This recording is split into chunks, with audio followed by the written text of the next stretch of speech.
Racing returns to Atlanta Motor Speedway with the biggest party in the USA, featuring a pre-race concert by Leonard Skinner. Tickets start at $39. Kids 12 and under free Friday and Saturday. Call 8779-AMS-TIX or go to atlantamotorspeedway.com.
All right, folks, this is not a drill as we are into round 5 now of 21 in season 6 of the, I was about to say Canadian, but it's just E-Motorsports Network now.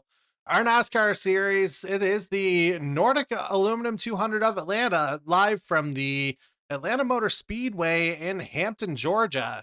And again, this is not a drill. This is a different voice you're hearing off the top. I am, of course, Jordy Carraher. I was the primary broadcaster for the first 3 seasons before we made the move to iRacing, and now this is the first time I'm at it on my own here since, as Regan McCauley unavailable here tonight. Some Victoria Day local racing here on Prince Edward Island, so I am riding solo on this one, and we'll see how everything shakes out. But first, let's dive right into our Valvoline Instant Oil Change pre-show, shall we?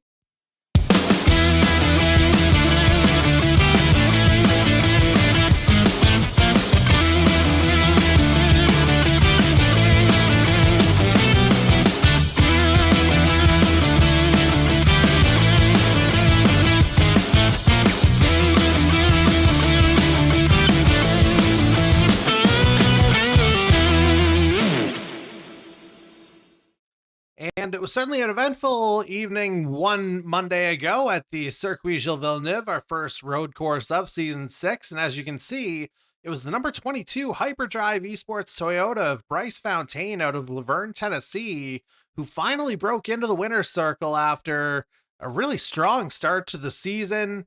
And yeah, just was ultimately able to be in the right place at the right time at the start of stage 3 as things happened around him. Fontaine was able to keep the car clean, and as a result, as I mentioned, he's got his first career E-Motorsports Network NASCAR Series win, and with it, his ticket to the Season 6 Earl Ross Cup playoffs.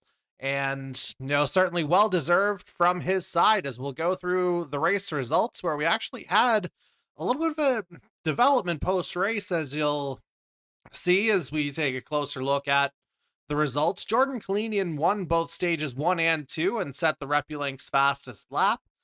And he was clearly the class of the field in those opening two stages, but as mentioned, got caught up in contact very early on in stage three, a matter of a couple of corners. He was able to recover to get to that runner-up position, but just couldn't get all the way back to get the clean sweep. Still a strong performance from Kalinian nonetheless, as he was looking for his third victory of the season. Meanwhile, rounding out our top three spots, Jose Mercado nipped CD Mangrum at the line as the GT Motorsports driver was able to get the pass on Mangrum on the start-finish straight, as the Tornado Alley esports driver ultimately ran out of fuel at the very end. He was trying to make that stretch happen for the entirety of stage three, just couldn't quite get it across the line, but ultimately settles for a fourth place finish. A fantastic drive from him. And rounding out the top five, rookie Raymond Hanneman out of Ottawa, Ontario, turned in a solid race after qualifying in the top 10 as well. And we take a look at the rest of the top 10. We have Kyle Knoll in sixth, Blake Thronberg, the rookie, turning in a solid seventh place finish. Andy Hurdle starting to right himself there with an eighth place finish. William Kern in ninth. But I'll turn your attention to P10 in Ty Higginbotham, because that wasn't how they crossed the line last week. So what has happened, originally Corbin McCauley was in 10th place in his McCauley Racing Chevy out of Charlottetown, PEI. However, post-race, it was found that, there was an issue involving some pit lane entries that resulted in him being out of order to start stage three. So as a result, he's now classified as 23rd instead of finishing 10th where he finished on the track. So that bumps everybody up a position from there. And as a result, McCauley sees a 13-point drop in his overall point haul here, as well, as we'll go right ahead and take a look at that thanks to our friends at Sim Racer Hub. And again, it looks a little bit different here tonight just because the graphics are they hadn't been, to be quite honest, fully reflective of that change in the standings. So what you are seeing, though, is a significant jump for Bryce Fontaine in the overall standings, jumping from 17th last week up 11 positions to 6th place. Of course, the victory has him locked into the playoffs, or essentially locked in, because technically right now you could still have 13 different regular season winners and only 12 playoff spots. That's what I was going for. So you could still have 13 regular season winners over 14 races, but 12 playoff spots in this league. So nothing's guaranteed unless either Kalinian, Kern, or the aforementioned Bryce Fontaine are able to pick up another victory, in which, at that point you'd wind up with a maximum of 12 winners. So then you could officially say win and you're in, but we're not there just yet. But taking a look at the standings, Jordan Kalinian's very much there at the top, first to crack 200 points as we take a closer look at it. 2 victories certainly helps that cause. Justin Belmonte looking good, second overall in points as well, just 34 back, and that's without a victory. That's just been total consistency from Belmonte here so far, as I'm about to, I think, get a note in my ear. Yeah, so we are, so the connection is a little bit different than what we've had in previous races. It's, I haven't gotten things updated just yet to be quite the same bit rate as the standard streaming, but we'll see if we can maybe tune things down a little bit to get a little bit better quality here moving forward. I might be able to make that change in my back end. We'll just have to see. And I think, I can go ahead and dial that down, or at least I should be able to. There, hopefully that'll work a little bit better moving forward. But I mean, everything's pretty clear right now as it stands. Again, as we take a further look at our points positions here right now, again, another thing worth noting, William Kern, yes, he does have that win, but technically outside of the top 12 right now. So as you're seeing it on screen, You would see Adam Wilson as the man on the bubble right now with 113 points, but you got to remember the Kern would eventually jump him with that one win, meaning if the regular season was to end today, it would be Kyle Knoll who hangs on to that final spot. So a 9-point gap between Knoll and Wilson coming into this evening, as we'll take a closer look at our rookie standings here now. And this will require a slight adjustment here as well. Blake Thronberg, certainly no issue with him there at the top. He's got a 56-point edge is what it'll be over Matt McDonald. As McDonald on 88 points there instead of the 87 listed on the screen, and ditto with Mario Ercolani. He'll jump up to 87 in his number 29 GTR Motorsports Toyota. And the rookie of 2 races here, Raymond Hanneman, again, a solid effort there last week to crack the top 5. And he's slowly climbing up the board. He'll be up to, or that 53-point number is accurate for him, as he did finish ahead of McCauley on track last week. And so that means he wasn't affected by the results change below him. As we'll go ahead and take a look now at our Valvoline Team Championship standings. And not a whole lot of movement there, it has to be said, with Hyperdrive still hanging on to the top of the board. 58 points from Bryce Fontaine certainly doesn't hurt that particular cause. And now it's the screen says a 17-point gap over second place GTR. I imagine there are some things that would change there in light of the things that I've just mentioned in terms of getting our graphics properly updated for this week. But overall, you're still seeing a fairly close field here overall. Blue Collar taking a little bit of a step back with Jared Ireland not available and not picking up any points last week. My understanding is he's out for tonight as well, so that's going to be double duty here for Scott Bailey to try and keep Blue Collar within striking distance. As it stands right now, all 6 teams are within 81 points of each other after 4 races, and you take a look at how everything's working out. I mean, Hyperdrive's been on a roll. They've got 2 of the 4 victories here so far. Of course, Jordan Kalinian with the other 2. All eyes now on Mason Tomlinson to see if he can grab one for the Hyperdrive guys as well, as we'll take a look now at our manufacturers standings, which again could be slightly subject to change on account of last week's results. So there would be a shift certainly on the Chevy side, as you see Corbin McCauley noted as one of the top scorers there last week for the Chevy side, as they're level with Ford on 575 points, but both are still chasing the Toyotas, who have hauled in an impressive 727. And certainly when you're headlined by the top 2 who grabbed 114 points last week in the form of Bryce Fontaine and Jordan Kalinian, that's certainly going to help your cause. 4th place CD Mangrum in that ballpark as well. And if that's Will Kern in the top, in 5th place there, let me just take a quick peek at how that all went down last week as a quick refresher. No, it was Hanneman in 5th. I'm just getting some stage points conflated there. So Hanneman was in the Ford. You see him as part of that equation, along with Jose Mercado, Andy Hurdle, and Justin Belmonte there. And then our Chevy representatives, Blake Thronberg, Corbin McCauley, pre-penalty, Scott Bailey, and Charlie Sears. So again, you'll see a little bit of a shift there once we get our updated standings following tonight's race. But this is where we are right now, and it's a pretty exciting time here as we take a closer look at our season schedule. Again, this is round 5. This is actually a holiday here in Canada. It's Victoria Day, but we're still very much on the track at Atlanta Motor Speedway.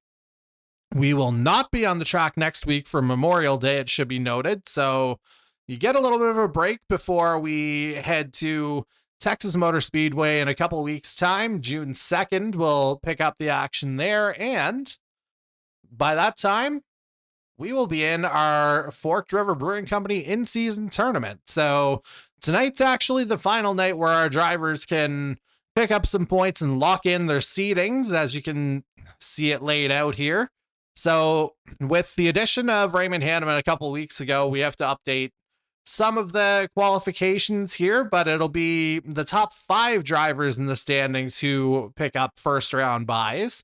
And the way it'll work, as you can see, very much full on March Madness bracket style, June 2nd through 30th. Those are, of course, the 5 races within June, beginning at Texas with the Kyle's Fried Chicken and Barbecue 200. Then it is the Zesty Paws 300 at Charlotte, which will also begin the 3-race Zesty Paws challenge over the course of the year, which will have some iRacing credit up for grabs. Then we head to Martinsville after that. Let me just see if I can get a little bit closer here. Yeah, Tornado Alley's got that sponsorship, excuse me, for the Martinsville 200. And that'll be our quarterfinal in the head-to-head matchups. And then it's the semis where we'll be off to the Pizza Main or Pizza Mane. Not 100% sure how to say it. Either way, we're at the Temple of Speed, the Autodromo Nacional de Monza for 180 there. That's going to be a fun old slog through, one of the greatest tracks in the world.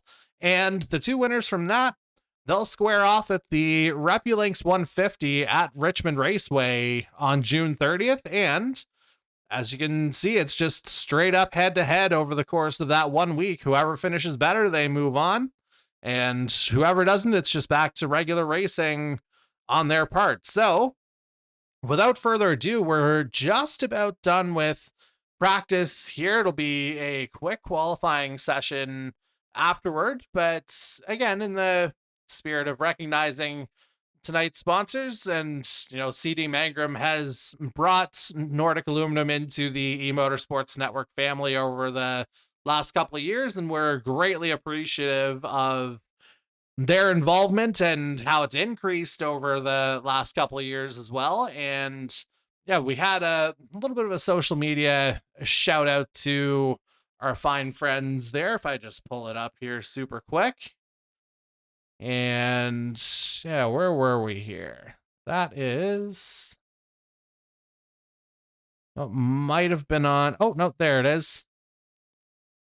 And yeah, we're talking about a full-on Nordic Aluminum takeover here at Atlanta Motor Speedway. 1.54 miles is what we're looking at in tonight's configuration. And from a couple of years ago, if you happen to take a peek at the highlight pack that we ran at the start of tonight's broadcast, yeah, Atlanta's been well known in the Motorsports Network, regardless of platform, for providing some dramatics, shall we say. So wouldn't be surprised if we see a little bit more of that here tonight, but there's only one way to find out how this is going to go. So let's just see if we can get everything sorted out. We're coming up right up on the top of the hour here now. So they're just going to be shifting over into qualifying shortly. And again, it's just a 5-minute qualifying session. Simply put, get your best time up and we'll see where you stack up on the grid. And let's just see if I can get some information here while we're waiting. Well, what you're actually seeing here is the full-on back end of iRacing, as I don't have all of the leaderboard technology that Regan usually uses. So a little bit of a different format here, but certainly we'll go ahead and showcase some of the info here. Again, 1.54 miles at Atlanta Motor Speedway. Yeah, right in Atlanta, Georgia. You've got lots to consider here. Weather looking pretty clear, as one would expect. Track temperature, well, it just went to question marks, as you can see on the screen, but air temperature is 71 Fahrenheit, so very comfortable. Track, not much warmer, 74. So should be fairly comfortable out there, although I thought I saw some pretty high humidity, which could make the cars a little slippery as well. So that'll be something that I'll have to keep an eye on, or we'll have to keep an eye on over the course of the evening as I pull up the rest of the info related to tonight. Might help if I downloaded this in advance, but we've got it now. That's the main thing. As we'll go ahead and clear our screens. Hopefully, we'll get some action here in the next minute or so. And yeah, so a little bit of a scene setter here for you. 3 stages has been the standard: 30, 50, and 50 for a total of 130 laps. Pit road speed 45 miles an hour this time around. And yeah, we'll just see what the rest of the weather forecast looks like. We'll see what our fuel windows look like here soon enough, as I would imagine it'll probably be to the point where we're looking at 1 green flag pit stop per stint, but you never know with the 2 longer stints as opposed to just the shorter sprint in stage 1. You might see some different strategies play out over the course of the evening, and that could produce its fair share of fun as well. As I'll just go ahead and see if there's any other info that I'm missing here. As again, we're just awaiting qualifying to come up, and yeah, you see how things are looking so far. As you know, that's a quick little spoiler, as I'm waiting to see if I can get my usual live timing up. It's not quite there just yet, but I've been assured that it will come up here at some point. So I'm going to be seeing all the same info you guys are here tonight. So again, this is a new development for me in that, this is my first week actually watching with a live feed of iRacing straight up. So this will be us learning iRacing together. Then we get a little bit of a holiday over the next couple of weeks, and then we'll be all good to go. Regan will have his voice back, and we'll be all set to bring an even better product than what we've been showcasing over the course of the first month. And, things have been looking really good so far. Really looking forward to taking that next step as well once, I've got that additional familiarity with iRacing. And then, yeah, we'll be able to get even better views of everything going on. So looking forward to how this all goes. Again, I'm just looking at a producer's note on the side, but just about set now. And yeah, just trying to get some answers here. I'm trying to figure things out in real time, if you can't tell from the tone of my voice, shall we say. So as we await the results, we'll go into a loop, and we'll be back on the other side when we'll have a flag command given. And at that point, we should be set to go for tonight's Nordic Aluminum 200 of Atlanta. So please stay tuned.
All right, just a little bit of an update, folks. We are just working through a little bit of a technical update here. So, just going to make 100% sure we can provide the same level of entertainment as we normally do here. So, yeah, just kind of keeping you in the loop on that. And yeah, there's still a little bit of a glitch that I'm trying to figure out again. First time using iRacing here on my side to broadcast solo, so still figuring everything out, and I sincerely appreciate your patience.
All right, it looks like I am just about back here and ready to go, as we'll go ahead and take a quick peek at our order. And yeah, we'll go ahead and bring it back over to iRacing. Let's go ahead and find a camera for our field. And you know what? let's just bring it back straight to the top here if I can actually find them. There, let's go ahead. Now we've got a bit of a grid view. There we go. So, yeah, now we've got a little bit of a grid and you can see some times, and actually I'll go ahead and hide that because I did take a picture of this, thank God. And as you can see, on pole position is the number 17 Macaulay Racing Chevy of Corbin Macaulay out of Charlottetown, PEI, in his sixth season with us. And again, just gonna have to correct a thing in the background.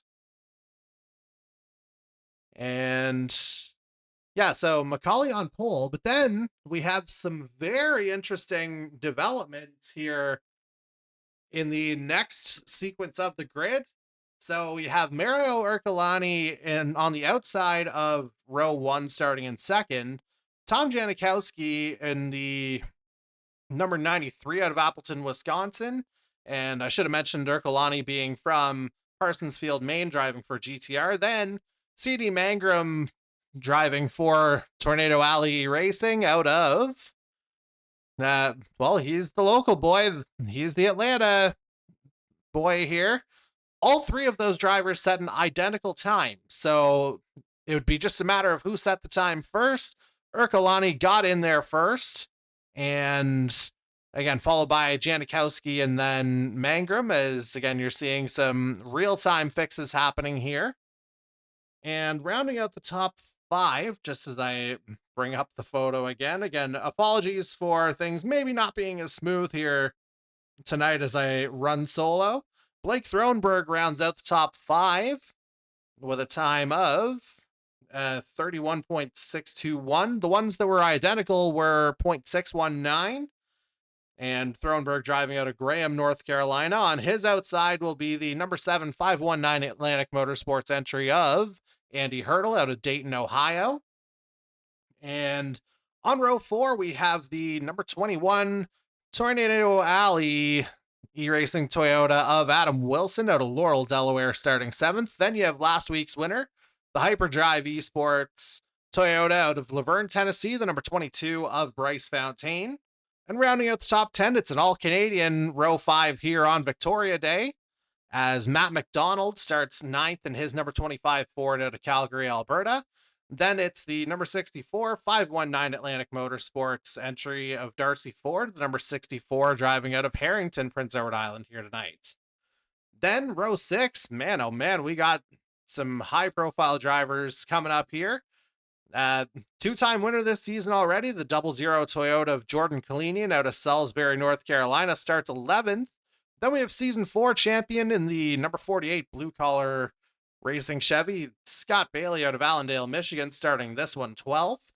Then we head to row 7, where we have the number 41 GTR Motorsports Ford of Jose Mercado, as I'm trying to, again, sort some things out in very, very real time. And he starts 13th. On his outside is the number 85 Ford of Raymond Hanneman out of Ottawa, Ontario. And again, I'm trying to fix everything in real time here, folks. So thank you so much for the patience. Row 8, we see the number 12 of Mike Marini out of Thunder Bay, Ontario. And on his outside is the 3rd Tornado Alley entry of the number 97 of Ty Higginbotham out of, at last check, Kansas City, Missouri. Glad to see he made it here tonight. I know there was a bit of weather down there, and ditto for Mason Tomlinson and the number 4 out of Eudora, Kansas, starting 18th.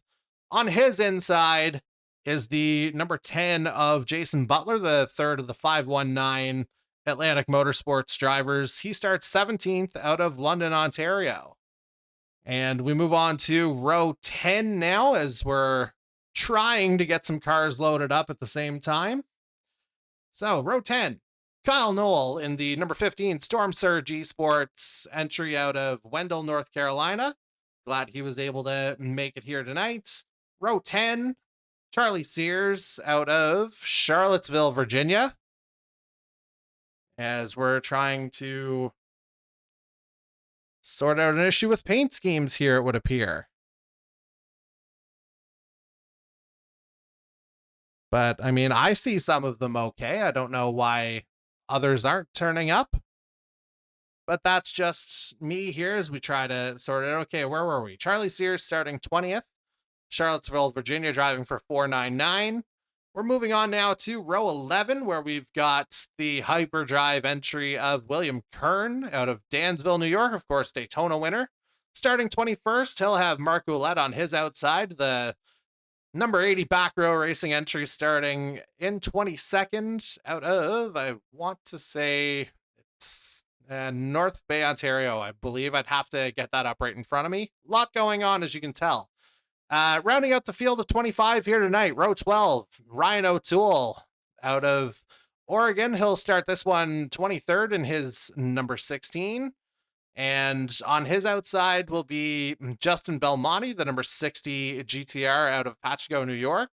And then Dan Cudmore rounds out the field, although I forgot to mention that in the kind of process of penalties, Scott Bailey will also be assigned an EOL as a result of last week as well. So I'm going to have to go ahead and figure something out, and we should be good to go here shortly. Again, I sincerely apologize for all the commotion here tonight. We're down a body or two, so just trying to get everything right. So I'll be back in a moment.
All right, everybody breathe.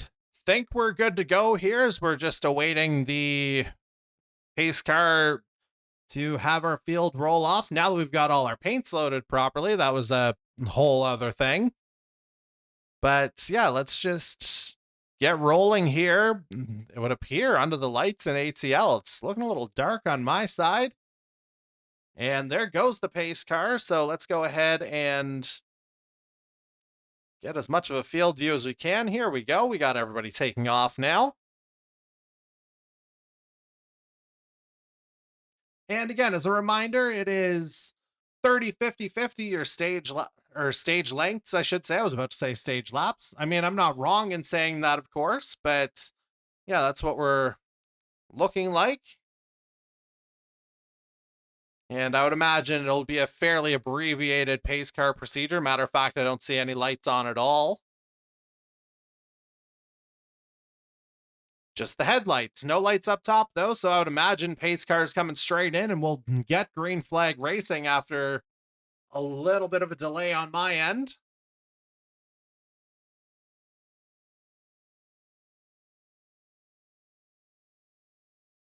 As they're just coming around turns 3 and 4, it would appear.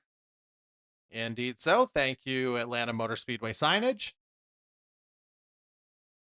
And fairly steep banking there, so not necessarily a surprise as to why we see some of the dramatics we do at this particular speedway, including the way that pace car just absolutely peels off. Corbin McCauley's got control of the field, and he's going to be coming up to the flagman here shortly. We are underway as we get to the line for tonight's Nordic Aluminium 200 of Atlanta.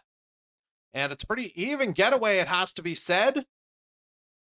Ercolani kind of by himself on that high line. It's looking like the low line very early on might be the way to go. McCauley out to a decent run here. Tom Janikowski second.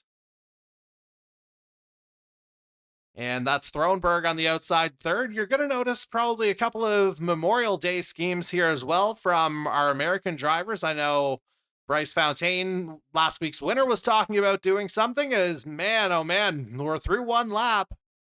And it looks like everyone's got it kept in the right direction, at least to start. And it looks like Thronberg's trying to make a move on that high line. Ercolani giving him a bit of a push there, a little bit more support coming up high now. As that looks like, yeah, that's C.D. Mangrum up there in fourth. Janikowski briefly dropping down to fifth, or, well, the iRacing ticker that you're seeing, again, not the typical scoring pylon that you're accustomed to within the E-Motorsports Network. So adapting on the fly here tonight as we continue on. We're on lap 3 now of 30 in this opening stage. And it looks like Jordan Kalinian's moved up a couple of spots here already based on that ticker. For the OGs who've been faithful to us since season 1, this is kind of what the NASCAR heat ticker was supposed to look like, with names actually working up top, but it never actually worked in our favor, unfortunately. So this is a little bit of a blast from the past, as again, we're all going to be learning iRacing together here, as it looks like Scott Bailey's a big faller here so far, as we got 24 of our 27 drivers in the field here this evening, and it's headed by a couple of rookies in Mario Ercolani and Blake Thronberg here right now, as you have Mangrum and McCauley running third and fourth, with Janikowski currently rounding out the top 5. And things staying pretty calm here so far, it has to be said. Thronberg making a little bit of a run on his own there for a moment as McCauley looks to the inside on Ercolani to try and take second. But it looks like that high line might have a little bit more staying power now as we move along. And well, I guess I can go ahead and get my optioneering up. There we go. Lap 6 of 130 for the evening. So currently track temperature 23 Celsius, 73 Fahrenheit. So again, nothing overly concerning there, it has to be said, in terms of, you know, tires getting degraded faster than they would have at, say, Homestead Miami a couple of weeks ago, as things continue to work pretty clearly down there. The majority of the field still, actually, everybody is there. All 24 drivers separated by less than 4 seconds, as Tom Janikowski's just taken the lead. Guys at the head of the field just content to keep things safe here for the moment. Obviously, you know that the race can't be won here, can certainly be lost here, though, if you happen to get yourself spun around or wrecked, as we've seen time and time again at Atlanta Motor Speedway. As Thronberg looking for a little bit of a side draft there off of Adam Wilson, who's moved up into second. And quietly, Matt McDonald in the top 5 here as well. Was running 4th, just got passed by Corbin McCauley.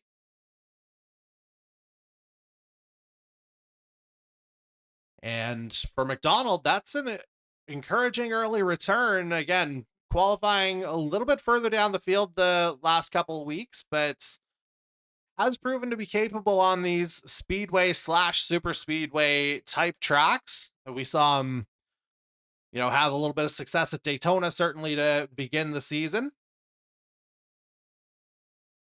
And we'll see if the 25 can climb back into the rookie standings here a little bit. Running second right now. Only problem is the guy ahead of him is the guy at the head of the field right now, Blake Thronberg, who has just begun lap 10. As we'll see if we can get a couple of better looks. McCauley with a little bit of a bump to the back of Thronberg. That's going to send Thronberg down to the lower line. Oh, my camera is getting a little fuzzy here as we're now on board. That would appear to be Corbin McCauley that we're on board with. Indeed, it is. As it looks like he's just trying to make a move down low here on Thronberg.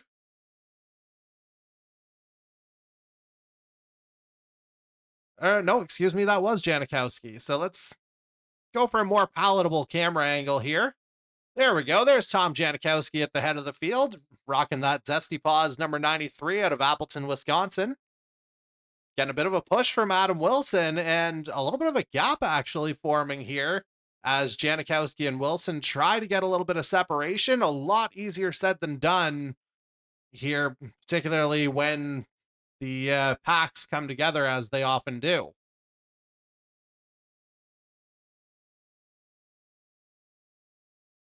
And again, everybody's still relatively hanging out together. No one's lost the back of the draft here at all. Again, we've got our... Oh, that was a little bit odd on my side. Not sure if that was a connection thing or not, but I can tell you, again, it's still looking good for Tom Janikowski here. He's led a couple laps now. He's a guy who's been kind of on the fringes of playoff contention in the past, but hasn't necessarily had that sustained run of success as Adam Wilson's just taken the lead here in his Tornado Alley liveried number 21 here. Thronberg running second, and that's McCauley in third. Ercolani fourth. Hurdle rounds out your top 5 right now. As well as I say that, Janikowski just passes him. They're just trading 5th.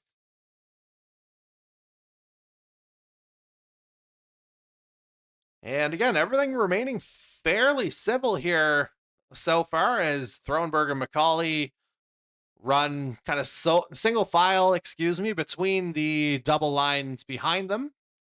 McCauley looks to settle into that bottom groove behind Thronberg.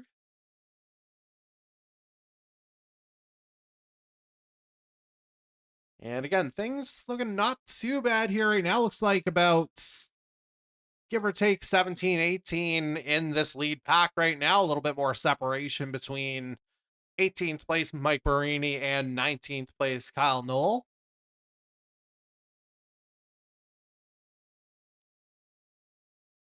As we'll kind of try to make our way through the field here again in the interest of transparency. This is a little bit of a behind the scenes look at how things are going to go over the course of the evening. So let's go to the quote unquote most exciting battle here. But again, there's a lot going on over the course of the night. And I should mention as well, I do not have the benefit of trackcams22.com here this evening, though we are thankful as always for their sponsorship.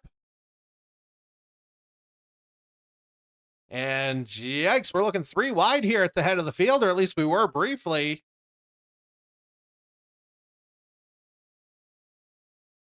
And it looks like Thronberg and McCauley still setting the pace here.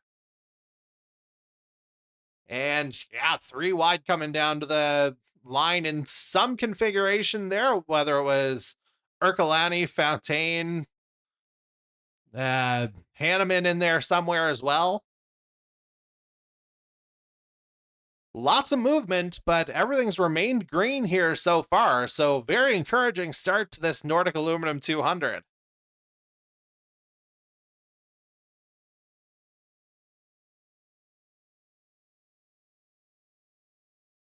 And let's just see if we can get back to the head of the field. Again, normally you wouldn't see this happening in real time, but such is the extreme circumstances we find ourselves under this evening. As Corbin McCauley's just taken the race lead, Hanneman running second, Ty Higginbotham third. Jordan Kalinian's climbed up to fourth place after starting 11th. Blake Thronberg rounds out your top five, with Adam Wilson there in another one of the, or in the first of the Tornado Alley entries in sixth, as Hanneman's just taken the lead for the first time.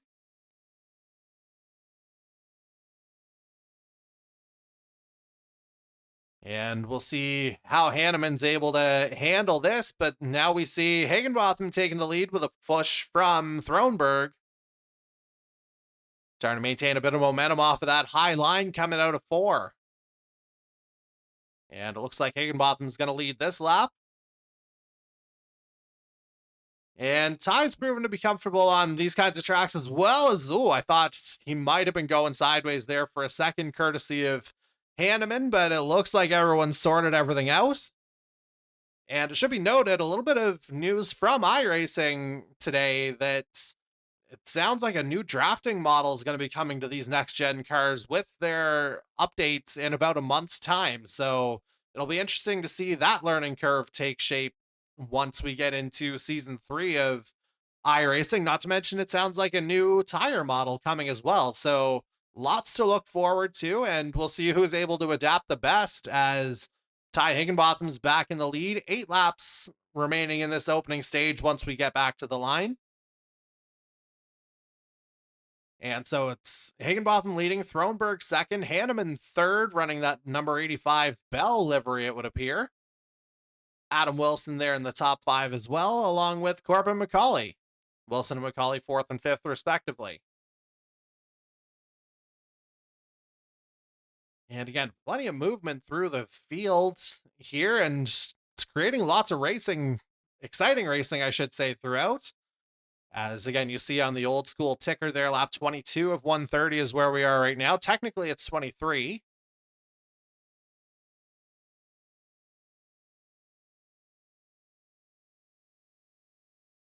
And Hanneman's back in the lead. Higginbotham with a little dive down toward the bottom. I think I know why I'm getting thrown off a little bit here. The 97, the top number looks a little bit like a 37 to me. So maybe that's where the hesitation's coming from. I don't know if it's just a positioning thing, but certainly, Ty Higginbotham's driving style whenever you see him on the track. As we're coming up on 6 laps to go, they would have just hit that at the line. Thronberg continues to lead, Hanneman second, McCauley third. Higginbotham fourth, Bryce Fontaine, last week's winners, just moved up to fifth. As you've got more separation here now, you're starting to see a couple of packs forming. Tom Janikowski trying to hang on to the back of the lead pack, while Mario Ercolani's trying to drag Matt McDonald up to the head of the field with him. As we've now got 5 laps remaining in the opening stage. Thronberg leads, Corbin McCauley second, Bryce Fontaine up to third, Raymond Hanneman fourth. Higginbotham rounds out your top 5 for the moment, as things go single file instead of the double file we've been seeing for the majority of the opening stint. And again, for those who happen to be wondering, again, very different configuration. I was unable to get the sound from the iRacing computer to work on my streaming computer, so that's why it's only me you're hearing tonight, as we've got 4 laps remaining in this opening stage. Thronberg still leading, McCauley second, Hanneman third, Higginbotham fourth. Was fourth. Now it's Bryce Fontaine as they just trade places. And I would suggest we're probably not going to see a single pit stop in this opening stage here now, as we're down to 3 laps remaining. And guys back in double line formation here, or double file. That's the term I was going for. And well, let's just see if I can go ahead and make this work. So what we're going to do here is, as they come across the line right about now.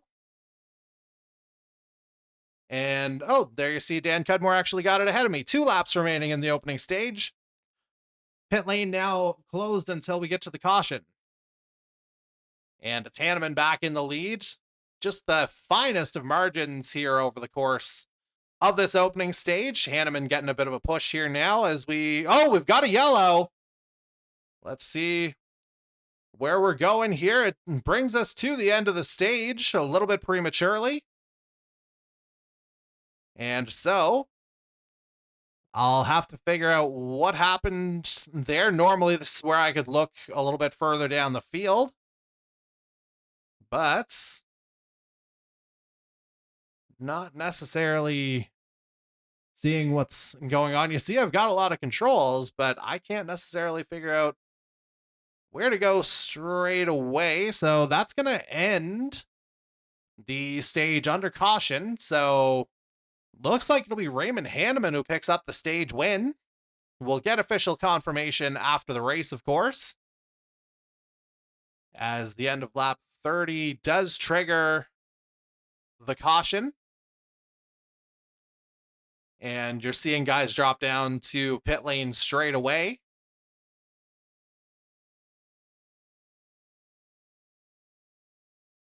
And let's see how this all shakes out here. We're going to get a little bit of a premature pit stop here. Obviously, we would expect it a lap or two into the scheduled stage caution, but hey, we're here a little bit early. We'll see who's going to make some early moves, who's going to do some different things strategically, and we'll see how things shake out soon enough, as stage 2 is just around the bend.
All right, I think we're just about ready to get back underway, and it looks like it'll be, once again, Corbin McCauley set to lead the field back out. Bryce Fontaine set to start on his outside on this particular restart. And they'll have Raymond Hanneman and Ty Higginbotham behind them on row 2 here to begin stage 2. As the pace car dives down. And it looks like we're underway again, albeit with a little bit of a ghost session there from Higginbotham. There, he's back. And there goes Corbin McCauley. He's taking off from the rest of the field, or at least he's trying to. Fontaine's trying to reel him in. Higginbotham with another quick disappearance. Again, I know there was potential for weather in Missouri a little bit earlier in the day. But yeah, we'll see if he's able to hang on. Running fourth right now, as Macaulay and Fontaine have done a good job of getting away here. At least they had in the early going. Hanneman not wanting to let them get too far adrift. As you'll see, the two Eternal Racing guys potentially work together here. Hanneman and Fontaine very familiar with one another. And that's going to propel Bryce Fontaine to the lead early on in stage number 2. Fontaine's your leader, Hanneman second, Macaulay third, Adam Wilson fourth, Mike Marini rounds out your top 5. And going a little further down, Mario Ercolani 6th, Ty Higginbotham down to 7th, 8th now is William Kearns just overtaken him. Scott Bailey, after a bit of an inauspicious start, runs 9th, and Tom Janikowski was 10th, now 11th, as Blake Thronberg's just overtaken him. As they'll go ahead and keep battling for those positions. We saw a lot of close racing over the course of that opening stage. And with the overall quality of field here, I believe I saw the field strength was an I rating of roughly 2,600, somewhere in that ballpark. So, really capable drivers up and down the field. But right now, it remains the two Eternal Racing homies here, Fontaine and Hanneman, as we got a bit of an issue there. Darcy Ford, he'll stay up high just to get out of the way of the oncoming traffic. Ford now a lap down. It would appear Kalinian is in pit lane. Let's just see what we've got happening here.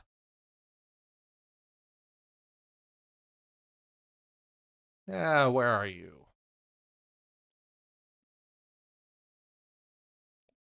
Again, trying to figure everything out relatively on the fly. As Kalinian's still in pit lane, that's certainly not an ideal look here so far for our series leader. I wonder if maybe he was one of the guys caught up in that crash at the end of the stage.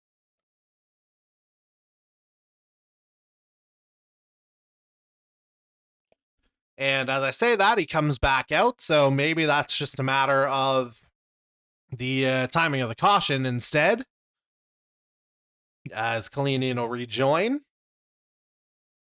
But let's go ahead and bring it back to our leader here, who is Bryce Fontaine, looking to go back-to-back after winning at Montreal last week. And he's still got the support of Raymond Hanneman there with him. And it's actually, you got two hyperdrive guys up there, as Will Kearns made his way up to 3rd. Scott Bailey up to 4th. Blake Thronberg rounds out your top 5. Adam Wilson runs 6th right now. Mike Marini 7th. Kyle Knowles just moved up to 8th, ahead of Corbin McCauley in 9th, and he's just dropped to 10th after Justin Belmonte overtakes him.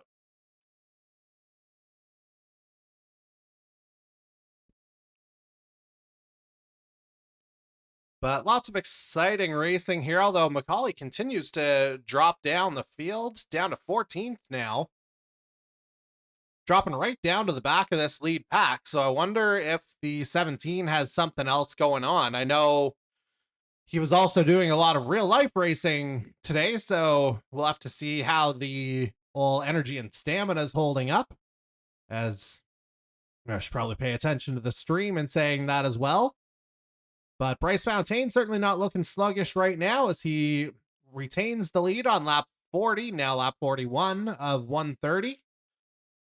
So as a reminder, this middle stage, 50 laps, as will be the third and final stage a little bit later on.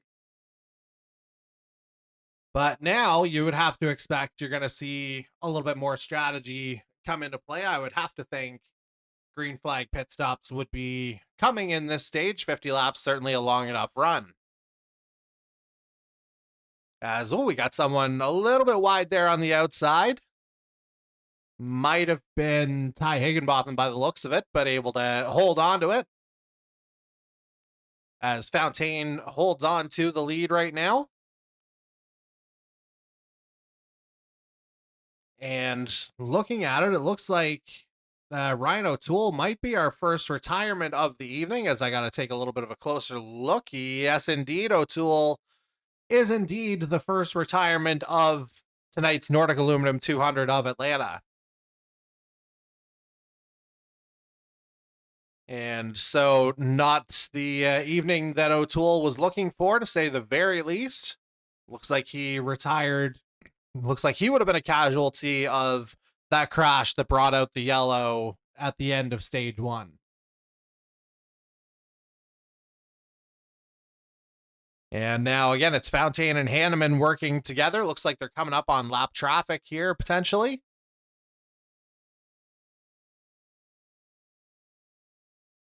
And this duo's looked really good here now that they've gotten linked up on track as they come through to begin lap 45.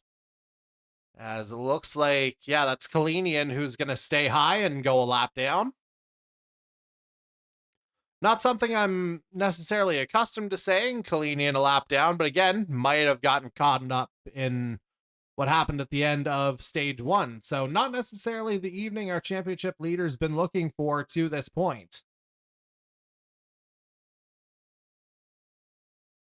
As we'll take a look a little further down the field and we'll see what iRacing goes ahead and calls the most exciting battle, and it's still staying on the lead for now, although decent little battle potentially between Thronberg and Wilson, which would be for 5th.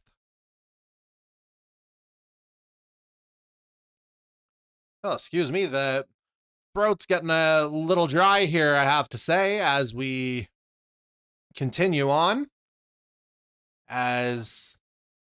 Okay, that's why I was trying to figure out what was going on. So behind Wilson, that's Mike Marini running not his typical number 12, but it looks like almost a 2311 livery, one of the Michael Jordan style NASCARs. So that's why that was throwing me off. He's running 7th here at the moment. Perhaps trying to blend in instead of adopting the, or taking the usual livery that we would be accustomed to seeing from him, as he runs a little high.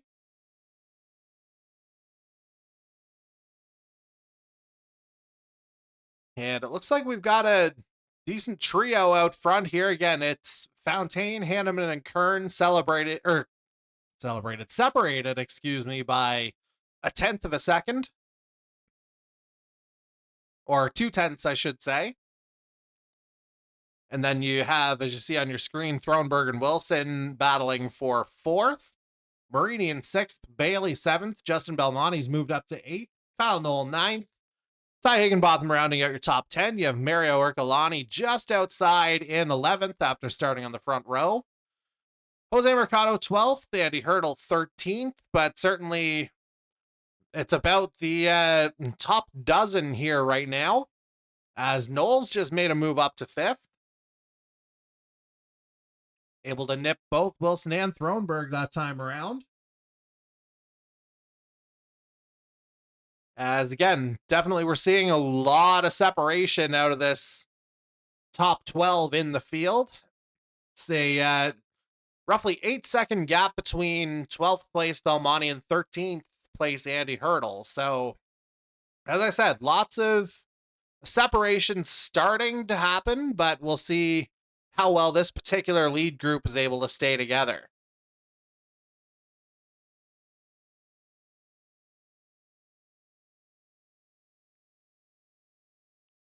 But again, the story at the head of the field remains Bryce Fontaine, Raymond Hanneman, and William Kern, like I mentioned before.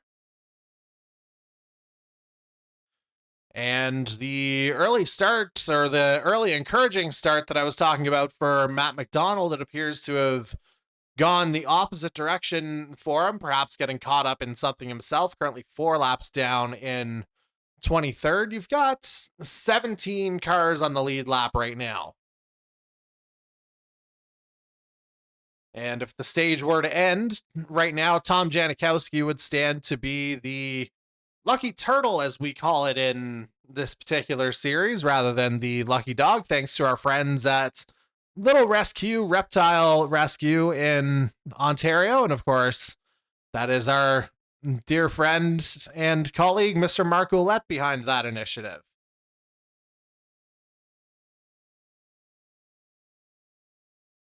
And yeah, it seems like guys mostly settling into a bit of a rhythm here now, as maybe this trio up top wants to do something, but it looks like the lower line is where it's at right now, as Fontaine continues to hold the lead, which he's held for the majority of the stage to this point.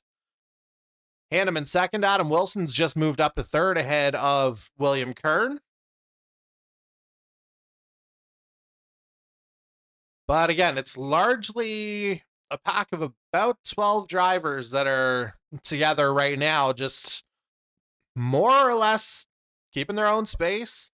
And wouldn't be surprised if this winds up being the group that winds up with the lion's share of the stage points here in this middle frame of tonight's Nordic Aluminium of Atlanta 200. As we got a couple of fairly even lines here now. But the duo of Fontaine and Hanneman just working really well together at the head of the field. They've got 3/10 separating themselves from Fontaine's hyperdrive teammate William Kern there in third now.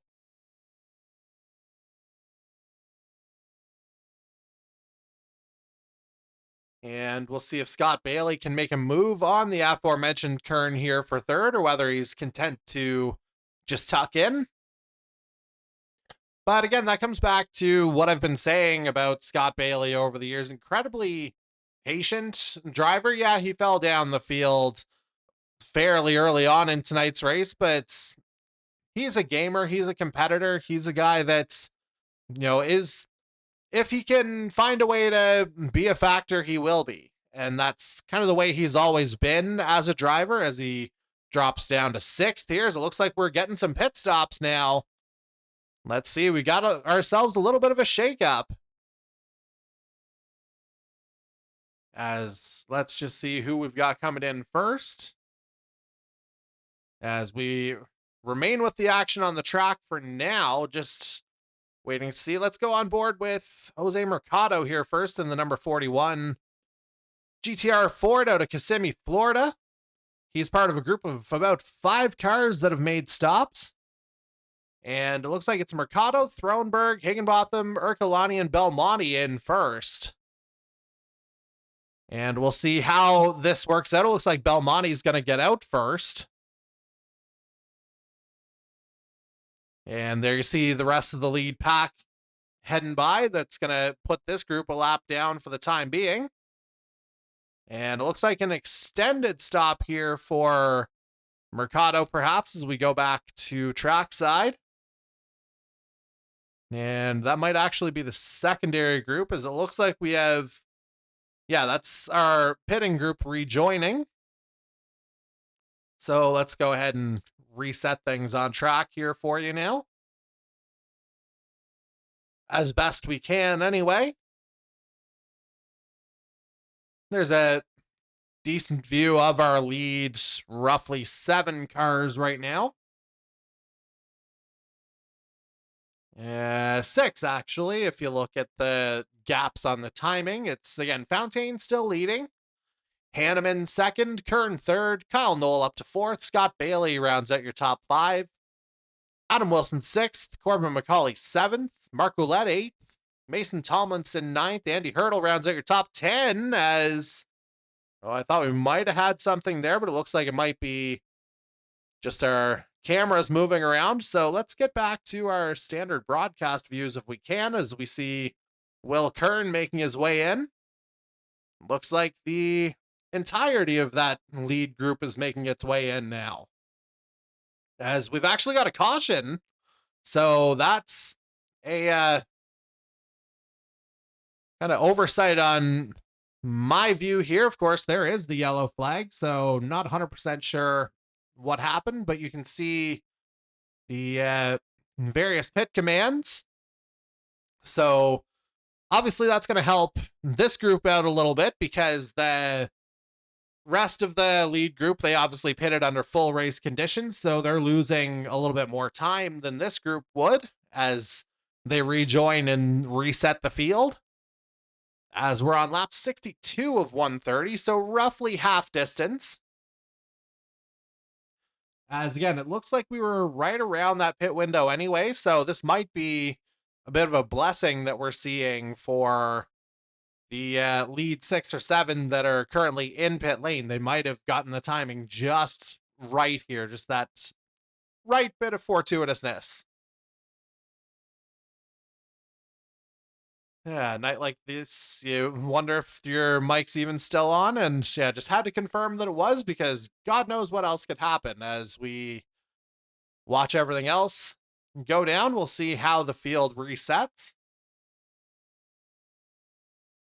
Notably, Andy Hurdle yet to come in, so he shows up on our timing screen as our race leader, although that might be him diving into pit lane right now. And indeed, it is the number 7 Atlassian Williams livery. Again, driving for 519 Atlantic Motorsports, that merged team for this season.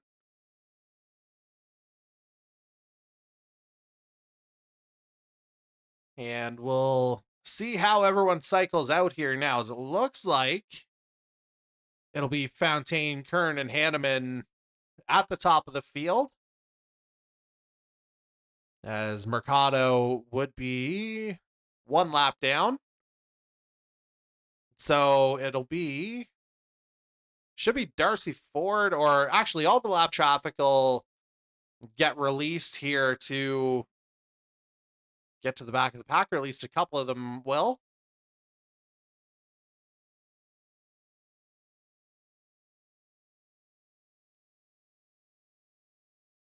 And we see Darcy Ford there. He was a lap down. And Ercolani still on the lead lap, just trying to get back to the rest of the pack here, as we'll effectively reset things with, it'll be 16 or 17 laps remaining here in this second stage.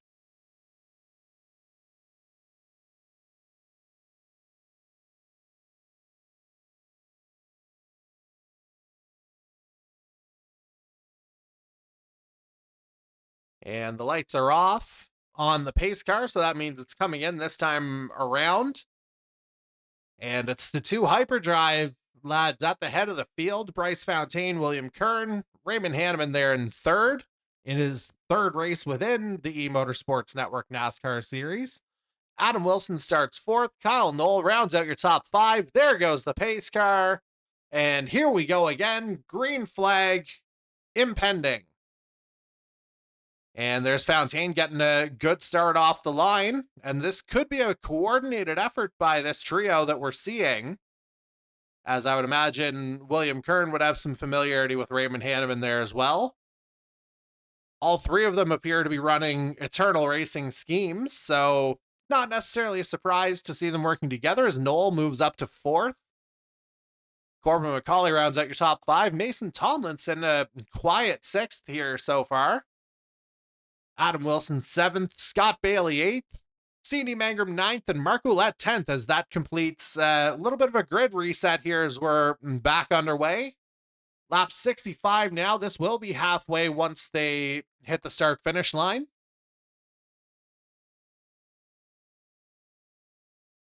And that top 5 looking to break away a little bit, but again, you're seeing Hanneman giving Fontaine a bit of a push, but they're not getting away the way they did prior to the caution, at least not yet.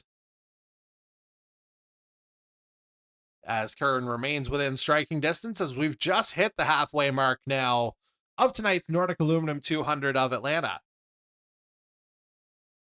So top 5 sticking together. Secondary chase group consists of Mason Tomlinson, Adam Wilson, Scott Bailey is in there as well. So it's just a trio chasing them, with C.D. Mangrum leading a group another 3 seconds adrift. And matter of fact, why don't we go to that group potentially, whatever iRacing will constitute as the most exciting. We're looking a little further down. Oh boy, there's a turn. Marini into a let up into Cudmore, and there's another caution. So just kind of fortuitous timing that iRacing considered that exciting. So we actually, third caution of the evening. This is the first one I actually saw. And again, my sincere apologies for, not being able to track that a little bit better. Still kind of figuring out everything on this end. But again, you're starting to see space tighten up on track now. And, the lion's share of the field, they just came in 5 or 6 laps ago during the last caution. So I would fully expect to see everyone just maintaining track position here for what'll likely be 9 or 10 laps. Because typically iRacing has been, standard 4-lap caution period. So somewhere in that ballpark, I think it'd be a fair expectation. Although it looks like Andy Hurdle might have, well, no, we had seen him in pit lane before. So that's why his stint is only 1 lap.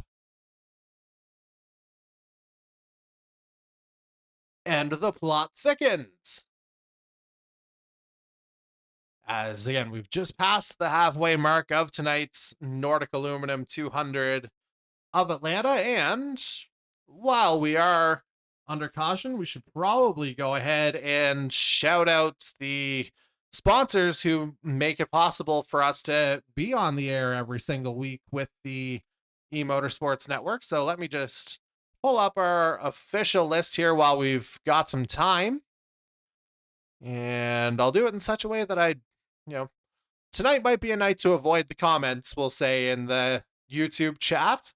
And yeah, we've got a couple there out of our 19 watching. So yeah, we'll go ahead and shout out our sponsors: Kyle's Fried Chicken and Barbecue, GTR Motorsports, of course, tonight's title sponsor, Nordic Aluminium, Tornado Alley Racing, Zesty Paws, Amara Parker Racing, Valvoline Instant Oil Change, Little Rescue, Reptile Rescue, TrackCams22.com, who again usually provide the custom cameras, but I didn't have the ability to install them for this one. They'll be back in Texas in a couple weeks' time, I would say. And then we got to think ahead here to Forked River as well, being the sponsor of our upcoming in-season tournament, which I think will add a really fun dynamic to what's already been an interesting season 6 on the E-Motorsports Network NASCAR Series side of things. As we have the fields bunching up again in double file. As we do, okay, maybe I won't be afraid of the comments. So we got a few here. Natasha cheering for Raymond Hanneman here, number 85. Series regular Mark Flott cheering for the hometown boy, CD Mangrum, and Michelle Sykes popping in to give her support to the number 7 of Ty Higginbotham. So thank you all, along with the total of 21 viewers we have live right now. And, we appreciate all your support. That's a big reason why we continue to do what we do as well. And yeah, we hope you're enjoying what we've attempted to put together for you here this evening, and with a promise of being back to normal in a couple weeks' time in Texas. Yeah, as it looks like the pace car lights have indeed gone off. So we'll get a little bit of a field reset, although not much. Again, they had just pitted not long before that, so I can't see a whole lot of change happening. But as they come off of 4, I would expect the pace car to dip down right about now. There he goes. Aggressive angle as always. We'll see who is aggressive on the attack here on the restart. Bryce Fontaine has control of the field as we are back to green again. And again, it's the Eternal Trio making their way out off of a good restart. Fontaine retains the lead. Kern second, Hanneman third, although under threat from Corbin McCauley. And then you have Adam Wilson rounding out the top 5 in the first of the Nordic Aluminium liveried Tornado Alley Esports Toyotas in the field tonight. And everybody just kind of keeping it together here in the early going, getting through this first lap of the restart. 9 laps left in this stage here now. And let's just go ahead and see. Yeah, so we've got some lightning fast times here to the point where looks like we'd actually have a 3-way tie for the Repulink's fastest lap if it was to end now.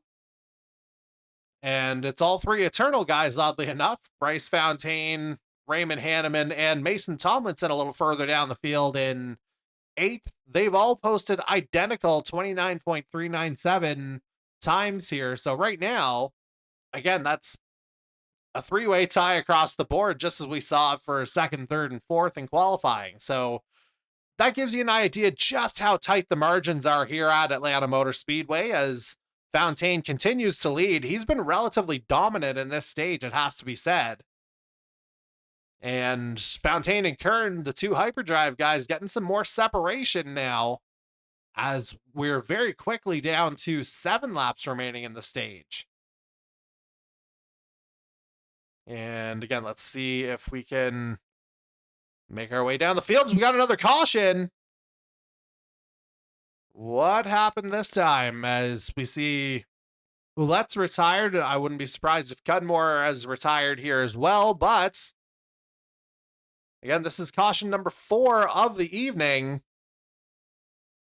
And again, I wish I could see or be a little bit quicker on the trigger, I suppose would be the better term. As we're going to see all 3 Tornado Alley guys plus Blake Thronberg come into pit lane. And let's see, is it just them? Jason Butler's in as well.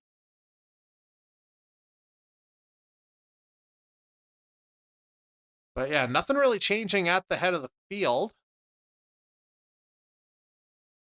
But we are seeing a bounty of pit stops here now as we see Mangrum and Thronberg in, as mentioned before.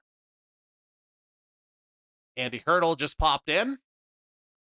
Yeah, you see a line of cars making their way out here now, as Thronberg will get out ahead of Higginbotham that time.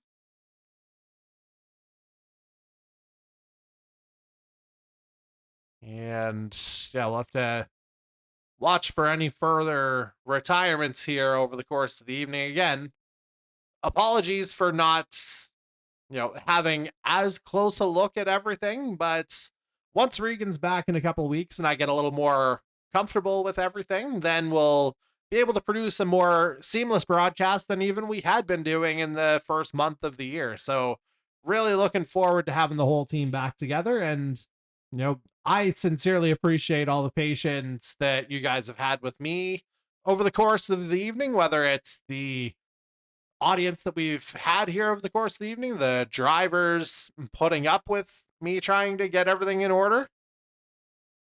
All in all, everything's coming together here, just as, everything, just as we would want it to, quite honestly, as we'll make our way back to the head of the field. Few guys stopped. They're perhaps thinking of a longer run initiative.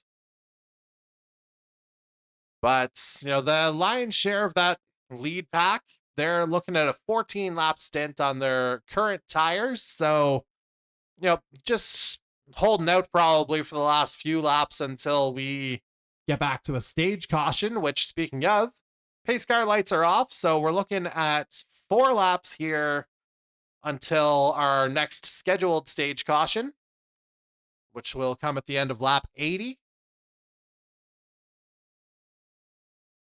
And down the back straight they go.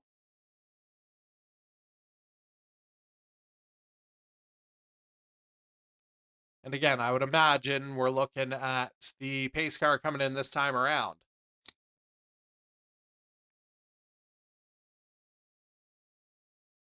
Yeah, I'm not sure why the ticker says lap 75 while my live timing here says lap 76, but maybe that's just maybe there's a slight discrepancy there that I'm not aware of, as Andy Hurdle's trying to catch back up to the pack down in 20th, but he won't have the time as the pace car dips off. And we are looking at a 4-lap run to the end of this stage here, as once again, Bryce Fontaine takes control of the field, and we're back to green flag racing.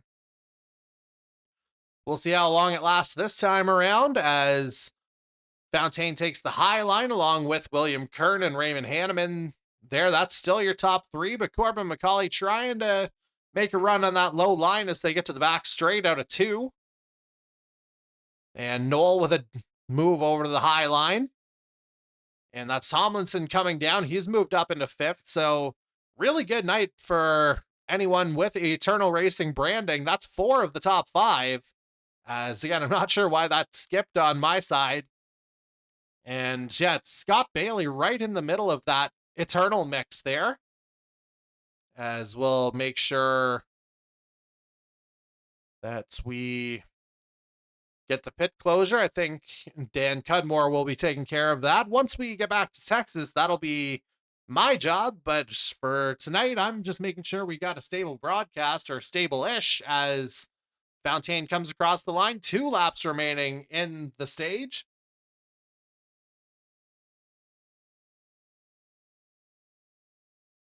And okay, so yeah, Dan got it ahead of me there. Perfect. As Fontaine continues to lead. Kern 2nd, Hanneman 3rd. And again, it's just been a dominant run really for all of these guys as we're coming to the white flag of this stage. Final tour of Atlanta Motor Speedway for the moment, as again, I'm not sure what's going on with some of those cameras, but let's just make sure that we stay green for this final couple of corners. It'll be just a mad dash to the finish here to see who grabs the stage points, but it's looking like Fontaine's going to take the stage, and indeed he does right about now. Bryce Fontaine with the stage win, and yeah, that's the stage caution out straight away.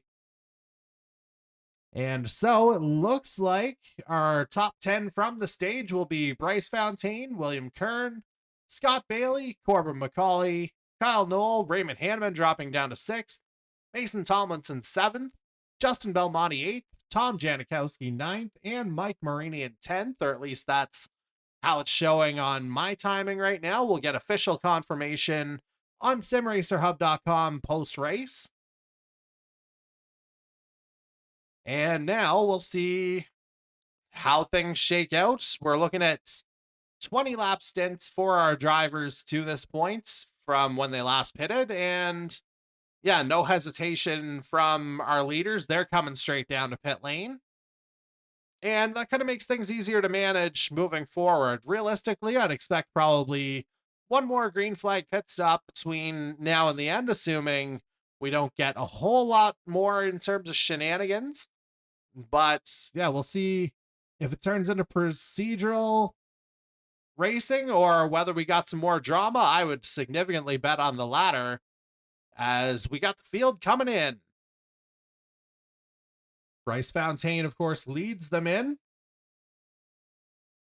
and he'll get the benefit of coming into a slightly earlier pit box here rather than dragging it all the way down. And we'll see what the 22 takes. Or perhaps not. But either way, Fontaine's going to come out first.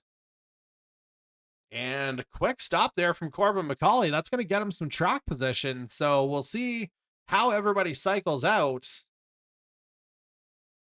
as we remain under caution. Blake Thronberg currently the first car behind the pace car.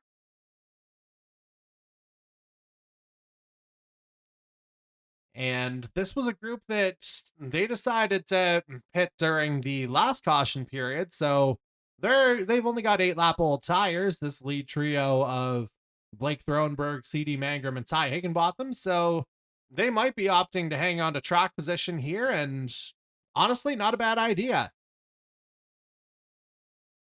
Because realistically, 8, 9, maybe 10 laps. I think, the grip discrepancy may not necessarily be there, but let's go ahead and see if we can get some weather info here. Everything's remained fairly consistent, as it looks like our track temperature, or air temperature, excuse me, remains 68. Track temperature down to 71. Pretty much negligible wind out of the northwest, just 6 miles an hour. Not a whole lot of an effect there.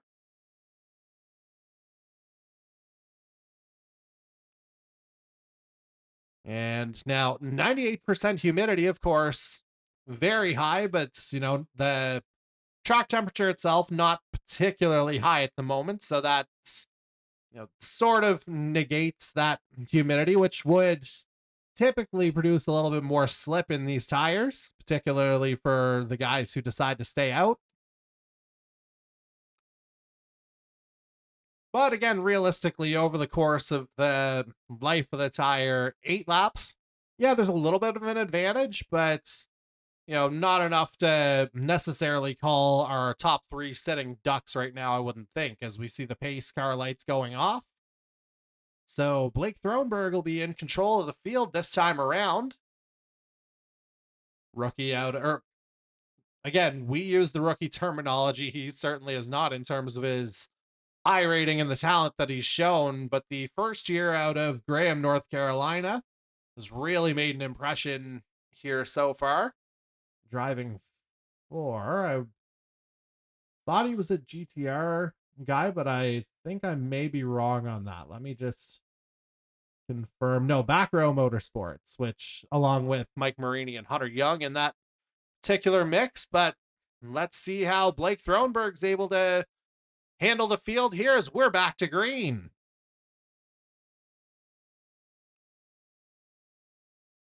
And Thronberg off to a decent start, but CD Mangrum looking up high, trying to get the lead in the early going on his hometown track. Getting a little bit of a push there potentially from Bryce Fontaine on that higher line. And obviously you saw Bryce Fontaine had the absolute top car in terms of stage 2 performance. It just never really looked in doubt once he got to the head of the field.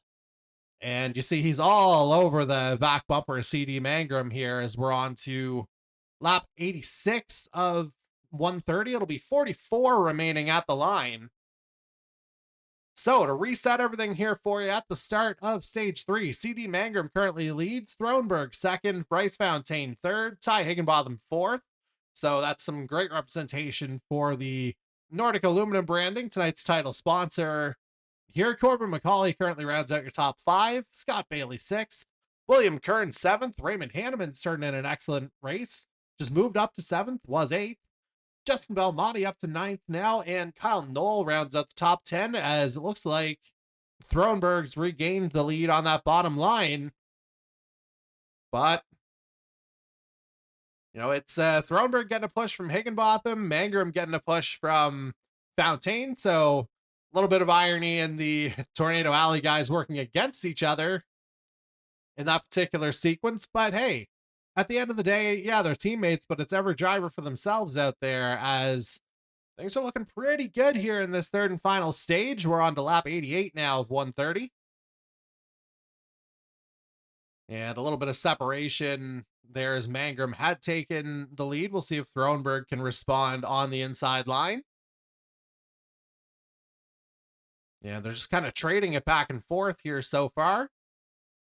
And as I'd kind of speculated, the tire discrepancy, or at least the life in between the tire stints, not really a huge factor here in the early going of stage number 3. We'll see if that changes in give or take 10 to 15 laps. But right now, CD Mangrum, one of those guys who stayed out, and certainly a guy that we saw attempt a brave feat of not coming into pit lane last week in Montreal, not afraid to throw caution to the wind strategy-wise. He retains the lead right now. Thronberg second. Bryce Fontaine, again, winner of stage 2, is third. Ty Higginbotham 4th. Scott Bailey still rounds out your top 5. And now Mangrum Fontaine's made a move here down to the inside line. And we'll see if that gets him to lead back. Mangrum pushing hard, getting a real push from Bailey on that high side. And it looks like they're going to clear. And Bailey's going to dive down to the low line. But CD Mangrum leads this one. And we'll have to see if that continues or if that holds up for a little bit. As again, Bailey with a nice dip down to get ahead of Fontaine that time around. As now Hanneman's up high as Jason Butler's turn around.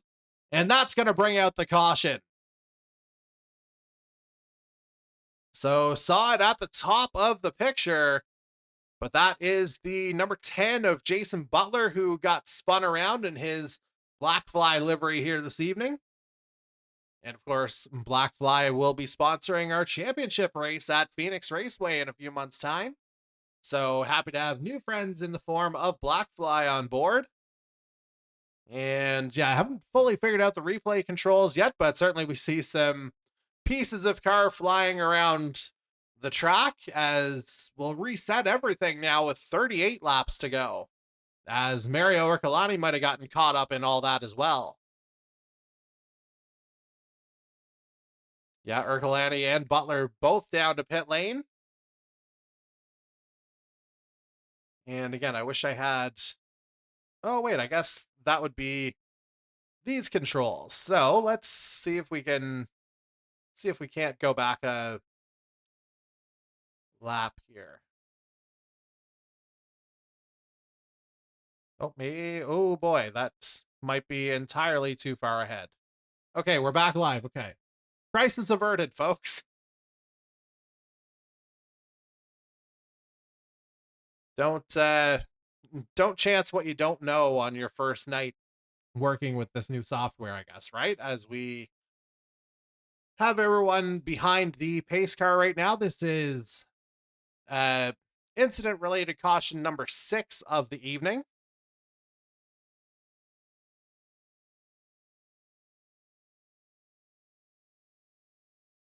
And right now it's Raymond Hanneman at the head of the field, CD Mangrum 2nd, Bryce Fontaine 3rd, Ty Higginbotham 4th, Corbin McCauley 5th, tonight's pole sitter. Tom Janikowski 6th. He started this one 3rd. Again, he was one of those guys who posted the identical times between 2nd, 3rd, and 4th.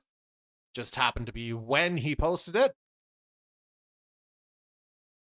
And then to round out the top 10, Kyle Knoll 7th, Blake Thronberg 8th, Scott Bailey 9th, and it is Justin Belmonte rounding out the top 10, or is it William Kern? I noticed a couple of guys popping down to pit lane there as well. Appears to be Knoll and maybe Matt McDonald. And indeed, that is Knoll in pit lane, followed by the number 25 Ford out of Calgary, Alberta. But we'll bring it back to the head of the field, where pace car lights are off. So coming in this time around, which will mean 36 laps until the checkered flag comes out.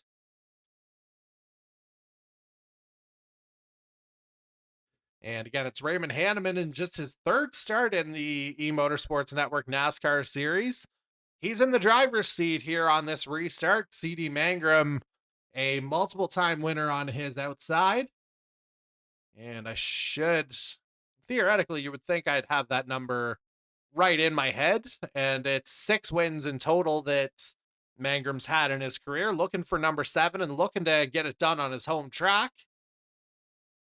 Obviously, he had things, turned on his head, shall we say, a couple of years ago, the last time we raced at Atlanta for points. But it didn't deter him then. He's looking for a different outcome now. As the guys come through 3 into 4.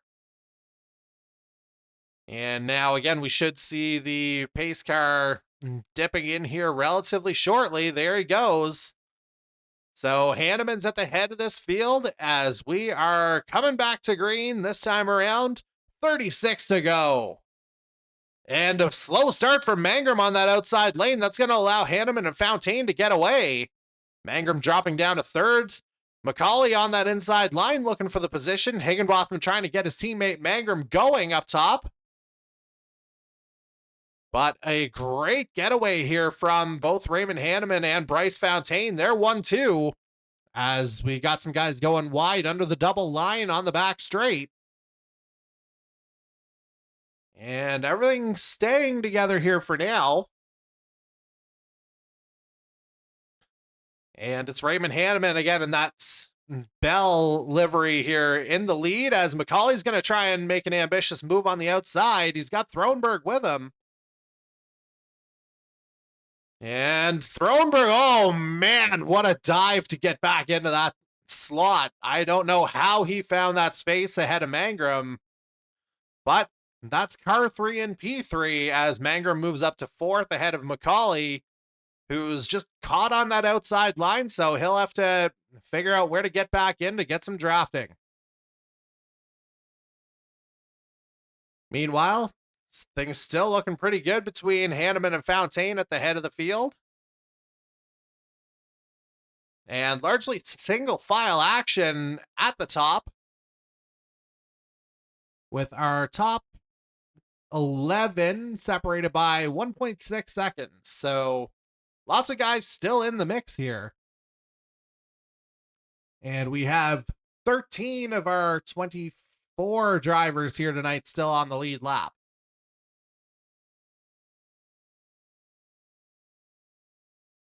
And as we take a look down the field, can confirm that out of that last incident, Mario Ercolani is our latest retirement here in tonight's Nordic Aluminum 200 of Atlanta. As I don't know why these guys keep disappearing,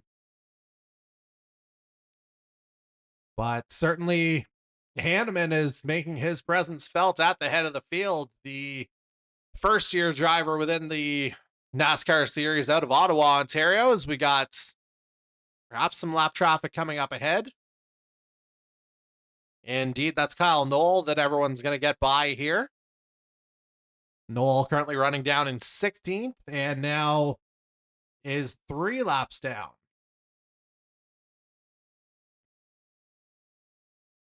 So Andy Hurdle should be the next driver that our lead lap drivers come up on.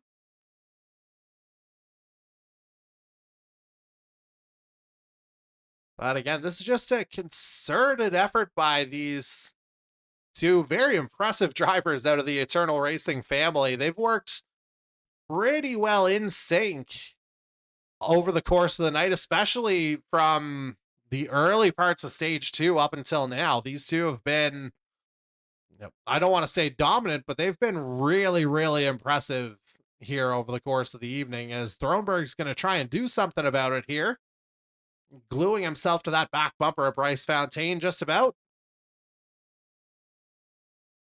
But again, we remain single file in that top 10 here now, as it looks like Justin Belmonte's fallen off the pack a little bit. And so they're dropping like flies here just about, as Raymond Hanneman retains the lead. They're coming up on another lapped car here. That's Jordan Kalinian they're making the pass on, it would appear to be. And everyone's navigated that without any trouble, as Kalinian's going to go 4 laps down now. So again, suffice to say, not the night that our championship leader coming into the evening was looking for. And yet this could wind up being an eventful evening all the same, as whether it's Raymond Hanneman in first, Blake Thronberg third, is this the night where one of our first year drivers gets on the board? And now we have even a little bit more separation out of these lead drivers, as it looks like we're down to, well, no, we'll still call it 10 drivers within a second. I thought it was maybe a little more pronounced than it wound up being, but everyone wound up coming back together. And still, it's the number 85 of Raymond Hanneman out of Ottawa, Ontario. Again, making just his third start in the E-Motorsports Network NASCAR Series. As we'll hopefully get our drivers back. Again, sincere apologies for any technical mishaps that might come up over the course of the evening. As there you get a sense of how everybody's looked over the course of the night. Hanneman having qualified 14th for this one. He's just been patient and he's been really good over the course of the evening. As we'll bring it back to the top. Or actually, again, we'll make use of the most exciting race feature, which that camera keeps us in the same spot. And again, normally we would have a camera package from our friends at trackcams22.com as part of tonight's equation, but I did not get my hands on them to the point where I could install them. So we are just rocking the standard iRacing cameras here tonight, folks. And let's see. Either way, it should still produce some exciting action as we're focused on Ty Higginbotham now running in 6th. Okay, we're looking at some pit stops now. Thronberg's coming in. Mangram's coming in. Higginbotham's coming in. And I'm not sure if that was Wilson with them. Maybe Jose Mercado with them.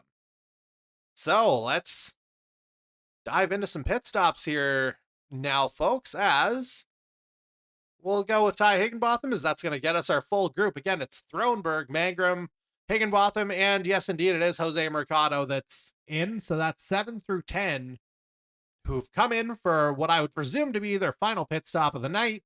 23 or 22 laps to go at the line. As we'll bring it back out on track. Do our best to anyway. And again, if you're a fan of Eternal Racing, you are loving what you're seeing right now. That's a top 3 consisting of Raymond Hanneman, Bryce Fontaine, and William Kern. And we'll see. I would imagine they'll come in as a trio whenever they get an opportunity, but they're staying out for now. And Kern of note, it should be said, on a different tire strategy compared to Hanneman and Fontaine. He was one of those guys who came in during the last of the incident cautions at the end of stage 2. So his tires are 10 laps fresher than those of Raymond Hanneman and Bryce Fontaine right ahead. So we'll see if they decide to make anything of that, as they've just passed Jordan Kalinian on track.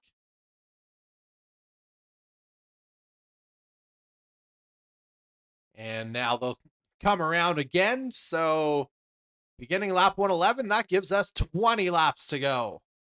As looks like they're coming up on lap traffic in the form of Jason Butler and Dan Cudmore immediately ahead. As Cudmore is coming into pit lane this time around. Butler just getting out of the way. And the Eternal Trio remains intact, and it looks like Cudmore was staying out as well. He was just taking avoiding action from the leaders. As we're down to 19 laps to go now. Kern would be an interesting case study if he's able to stay out the entire way. Potentially looking at a save situation. Could the tires go 38 laps? Could the fuel tank go 38 laps? That remains to be seen. Because in stage 1, we didn't have the green flag pit stops, it should be noted, and that was a 30-lap stage. So with, the cautions that we had in stage 3 already, save a little bit of fuel there, save the tires a little bit. Could Will Kern be trying a save here? You would have to think Raymond Hanneman and Bryce Fontaine have to come in for a stop, because I cannot see a 50 or 48 lap stint here to end the race. But 38, maybe. Keep an eye on the 31, folks, as we will go ahead and, well, I was going to go to the most exciting battle, as you saw there, but it still very much remains our lead trio. But now it's focused on this quartet of Corbin McCauley, Tom Janikowski, Scott Bailey, and, well, no, it's another trio there instead, because that was Kyle Knoll at the back of that pack. So that was 4 through 6 you were seeing in terms of active racing. And matter of fact, let's go back to that battle. We'll go to Corbin McCauley as Scott Bailey's all over the back of him here now, looking for 4th. 2 of them have gotten past Kyle Knoll, the lap traffic, while Tom Janikowski's looking for a way by. And instead, all 3 of them are going to come into pit lane. So, again, looking at their final stops of the evening, as we're going to focus on our Eternal Trio, but they're all now in as well. So it looks like we're going to have our final cycle of pit stops here now. The Eternal Racing Trio of Hanneman, Fontaine, and Kern just trying to overcut the rest of the field. Top 6 are now in pit lane. Let's see if we can get a better view. There they all are. And of course, McCauley coming in from pole position. We'll see if he kind of goes short on that. And looks like, oh boy, it's going to be Kern who emerges in the lead out of that Eternal Racing Trio. So Hanneman was leading that group coming into pit lane. Kern clearly did something different strategy-wise. So we'll have to see. Certainly he had that luxury again. He came in 10 laps earlier, so I'll be interested if he's able to, potentially hang on and win here. If that wound up being the biggest difference, as we're now on board with our current race leader, Justin Belmonte. And so we're looking at Belmonte in first, Adam Wilson in second, Mike Marini in third. 6-second gap right now between Belmonte and Wilson. Matt McDonald, who you see in your picture, is 17th, 4 laps down. And let's just see if I can get back to proper field camera. I think that's probably the best I'm going to get for now.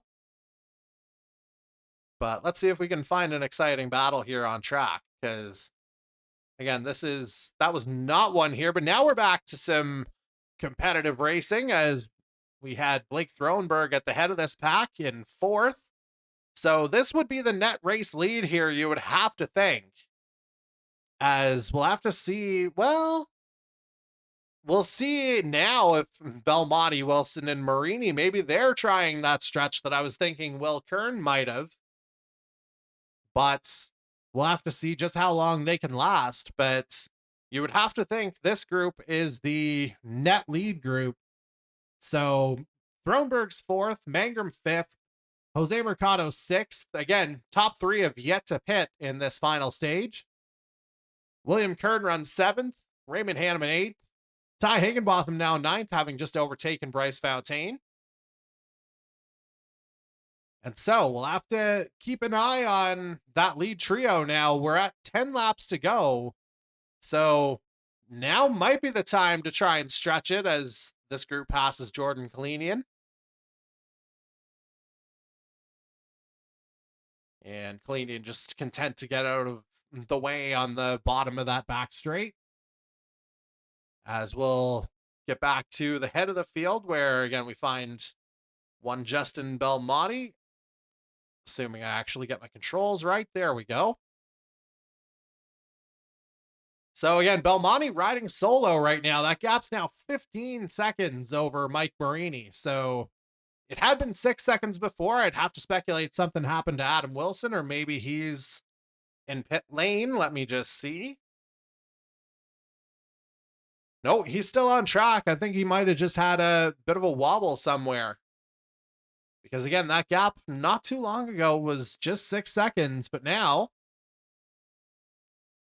I think we've gone back to our most exciting battle camera here, as again, this group 4 through roughly 7 or 8, depending on how many lap cars were in there, that was looking fairly competitive. But we're back with, again, race leader Justin Belmonte now, with Matt McDonald and Tom Janikowski in tow.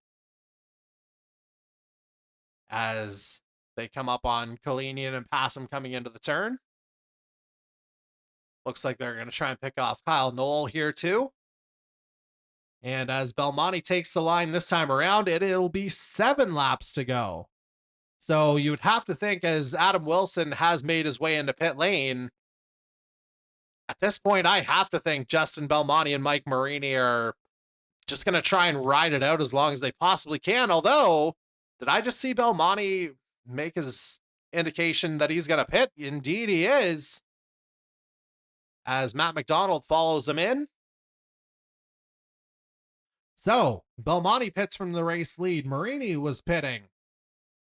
And Wilson pitted as well. So that is going to clear the way for Blake Thronberg here. And so when I was referring to that net race lead, we're back here now. So it looks like it's going to be a shootout between these 5 guys here. William Kern currently in the lead, or at least he's just taken over on our timing boards here now. 6 laps to go. Kern leads, Thronberg second, Raymond Hanneman third, C.D. Mangrum fourth, Jose Mercado fifth. I would suggest your winners coming out of this group. As Kern takes them into turn 3, as we got a yellow. We got some issues here on track, folks. That is an awful timed yellow. It's going to give us a green flag checkered finish is what it's going to do. As again, I'm not 100% sure what just went down there. This is where I really wish I had a better feel for the replay controls. Focus on crashes. Let's see. No, nothing happening there. But again, what I do know is it's yellow and 5 laps to go. Yeah, green flag checkered finish. So to get everyone acquainted with the rules, once again, 3 opportunities at green, white, checkered.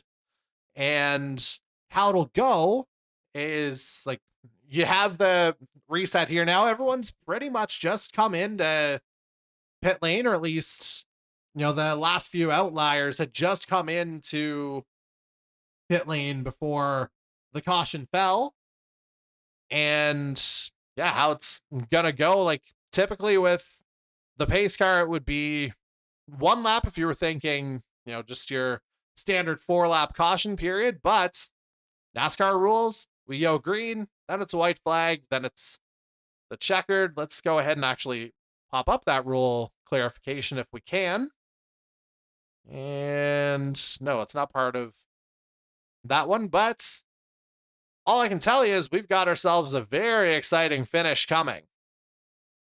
And now we've got everyone bunched up again. It wouldn't be Atlanta if there wasn't a little bit of late drama, right?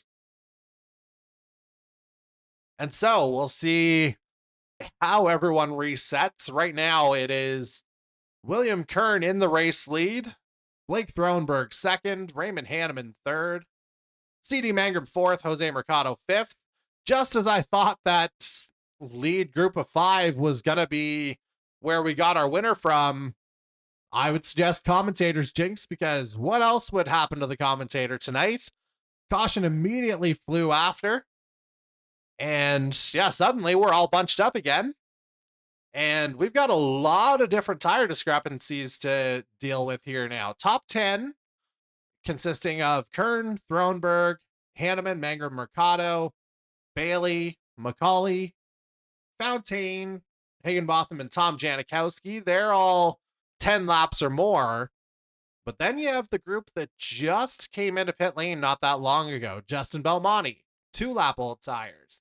Adam Wilson, who looks like he may have just dipped into pit lane again, 4-lap old tires. Mike Marini, 3-lap old tires. Mason Tomlinson, 3-lap old. Although top 12 are the only ones on the lead lap. We'll see if Marini gets a wave around here. You would think he'd be able to get back on the lead lap.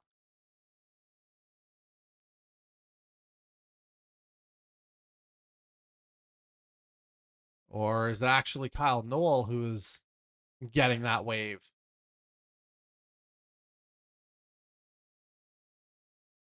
I just know what I'm seeing on the screen, and I'm now seeing the pace car lights off. So green, white checkered. Here we go as they come down the back straight. Again, it'll be William Kern leading them back to the flag. And again, they have 3 shots at it here. So if they don't get it right the first time, we just reset and do it all over again until we determine a winner. Again, if it doesn't happen after 3 tries, it's as it is on track at the time. As here we go. Here's the moment of truth in the ATL. Pace car gone. Will Kern now has control of the field. Everybody bunching up. Oh, immediate contact. My goodness, that was a messy restart. Just absolute calamity all over.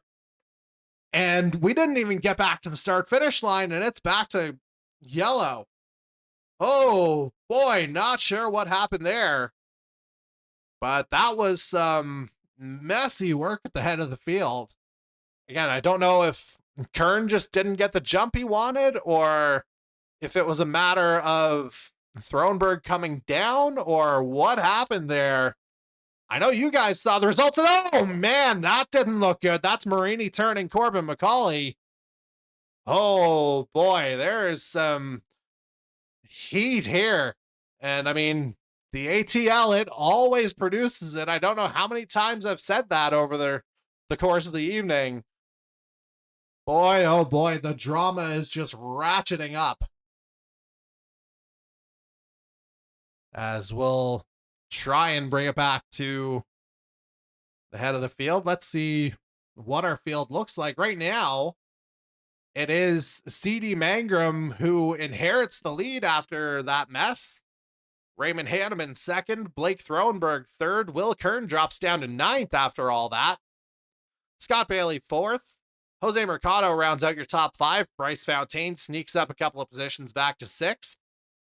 Then you have Ty Higginbotham, Justin Belmonte making use of his fresh rubber to climb back up to 8th from, I believe, 11th or 12th. And then, as I mentioned, Will Kern falling down the field after being at the head of it to go for that restart. And the pace car lights are still on, so we're still looking at the second of our green-white checkered attempt. And yeah, we're not at a point where I would suggest fuel would become an issue. But maybe if we get to a third attempt, that changes things as we see Kyle Knoll making his way back around. But looking at tire discrepancies here now, it will matter a little bit more in a 2-lap sprint. So Raymond Hanneman and Scott Bailey, out of our top 5, they have a distinct advantage over the leader, CD Mangrum, and third place Blake Thronberg. So outside line might be on the move here whenever we get to our restart situation.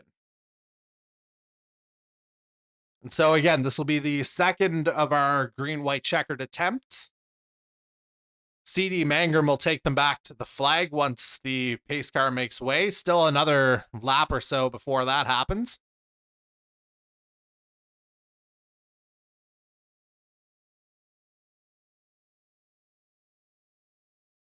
And we'll see if the lights shut off this time around. Definitely a grandstand finish here in Atlanta. Again, we wouldn't necessarily expect anything different.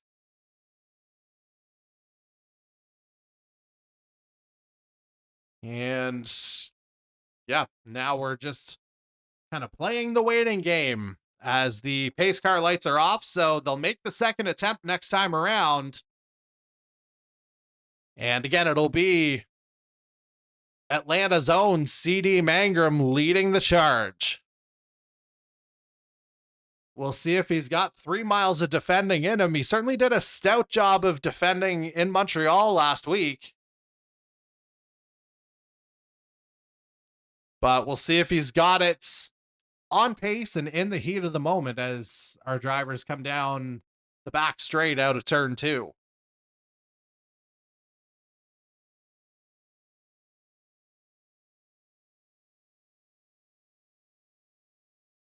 And so again, I remind you, I wouldn't be surprised if that high line is going to be all systems go here, because in addition to Hanneman and Bailey having fresher tires, Corbin McCauley in 6th, same situation.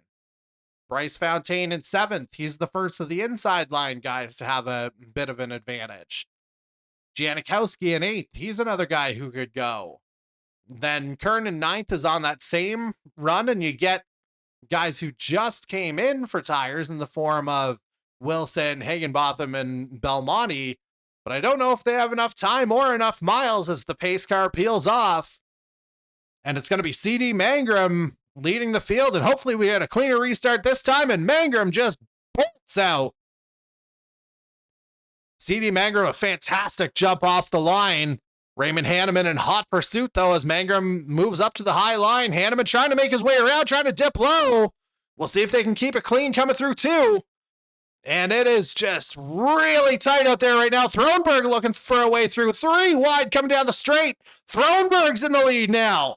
And he's going to cover everybody off coming into turns 3 and 4. Blake Thronberg, what a move here. He's going to see the white flag this time around. As we're in the final lap, Mangrum gets turned. Mercado into the wall. A few guys into the wall. White flag, so we are going to the finish. Raymond Hanneman leads. Scott Bailey 2nd. Corbin McCauley 3rd. Once they made it to the white flag, we go official this time around.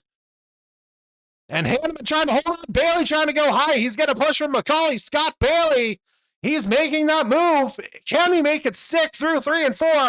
Hanneman's on his own. Scott Bailey's got daylight. Scott Bailey has the win. And so that is season 4's champion, Scott Bailey. After a couple of weeks where he hasn't been at his best, he has just announced that he is back, folks. This is win number 11 on the career for Scott Bailey in the number 48. Driving for, let me just pull this up. Again, I should have the name right offhand, but he's driving Blue Collar Racing, of course. That's what it is. So I mentioned earlier in the night, Scott Bailey was going to have to be the guy to step up with his teammate Jared Ireland out. I can't imagine it going any better than getting back in the W column as the number 48 has here tonight. Scott Bailey with the win again, 11th of his career. Corbin McCauley finishes 2nd. Adam Wilson's going to take 3rd out of all this. So Nordic Aluminum does find its way onto the podium, but not without some drama at the end, because again, it's Atlanta Motor Speedway. Why else, or what else would happen here? But man, oh man, Scott Bailey just holding his nerve. He's back. He's punched his ticket to the Earl Ross Cup playoffs, and he continues just his superior run on these kinds of tracks. And yeah, after a couple of weeks where the performance hasn't been the best and he just hasn't had luck go his way, he was in the right place at the right time tonight. And I'm sure based on the Coors Light livery, he might be enjoying 1 or 2 of those after tonight's race. So again, a very well done to the number 48 of Scott Bailey. I'll go ahead and try and get him into our post-race interview here. We'll have to give him a minute or 2 to get sorted out. And I might have to actually do it a little bit differently than we have been, because I don't 100% know if my setup's going to work. So we'll go ahead and try and make a little bit of sense of that ending, which, again, the first green-white checkered, I can't help but go back to that between Will Kern and, yeah, Blake Thronberg. I'm really not sure what happened there off of that restart, whether everybody just jammed or what went down, but it certainly, you know, did not work out in the favor of the 31, who ultimately finishes this one 13th. But as he goes on his victory lap, tonight ultimately winds up being all about Scott Bailey, who, you know, qualified middle of the field, dropped down to, I believe, 22nd or 23rd early on, and yet here he is making his way to victory lane. And the Allendale, Michigan native driving for Blue Collar Racing, he's back. And I'll just go ahead and get him sorted out. We'll chat with him momentarily just to get him in for our post-race interview. And yeah, just, you know, fantastic finish here for the number 48. And it's just a case of, like I said before, right place, right time. That is now our fourth different winner in 5 races. And what a way to go into our little Memorial Day break here now, as I'm looking for that official race winners graphic. There we go. Again, this is more real-time production that you're hearing, folks, so thank you for bearing with me on this one. As let's just see if I can go ahead and pull this one in live. And yeah, it might help if I actually remember where I can actually find things. Okay, so I think, yeah, there's obviously the official declaration of our winner, Scott Bailey, out of Allendale, Michigan. And as I mentioned, 11th victory over the course of his 3+ seasons within the E-Motorsports Network NASCAR Series. And, you know, he's been a model of consistency over the years. Actually, I might have my math wrong. It might actually be 12 wins now that I think about it. Let me just confirm my math. Yeah, that is race number 12 that he's won.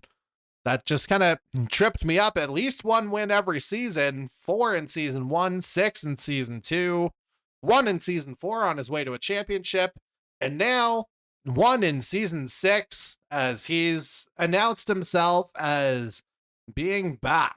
So again, I'm going to go ahead and get him coordinated here. Okay, so I'm just going to throw the loop on briefly, and we'll be back in about a minute or so, and we should have Scott Bailey on the other side, so stay tuned.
All right, I know you don't have a Verizon livery, but can you hear me now?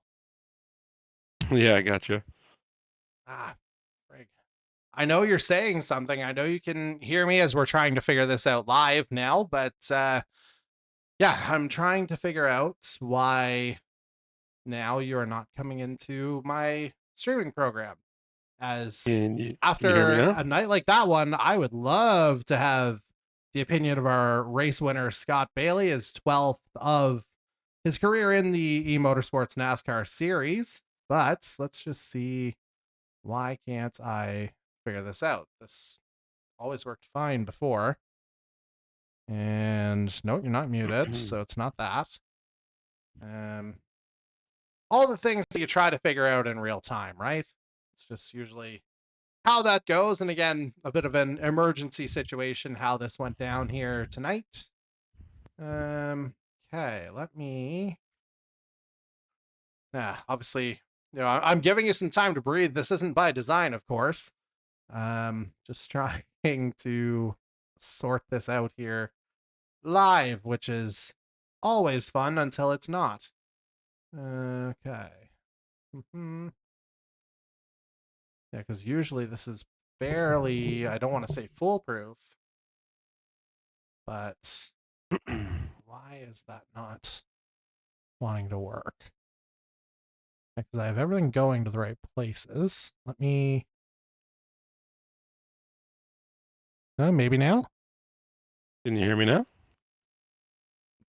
This is frustrating. I know you can hear me because I see the levels after I'm asking, but yeah, for whatever reason, it's not wanting to come in. This is starting to get. This is. Everything's been reminiscent of season 1 here tonight. And yeah, I don't know if it's necessarily that, but let's just see. Audio settings. This is starting to.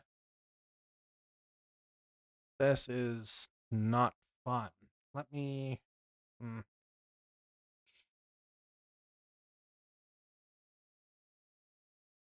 Yeah, I'm baffled as to why this isn't working. It's worked pretty much every time otherwise. So, again, please be patient with us as I try to sort this out. And yeah, just kind of working through this, as I mentioned before, in real time. Okay, why?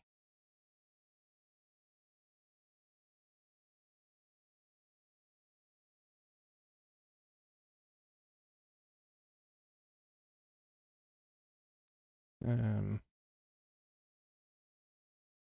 no, everything's right here.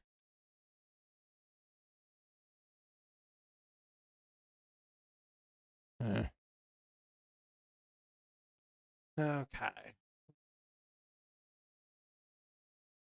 What I might have to do, that way we don't keep the stream running, I might record this separately once we know that I can actually get this working. But we'll have to kind of figure things out on the fly, like I said.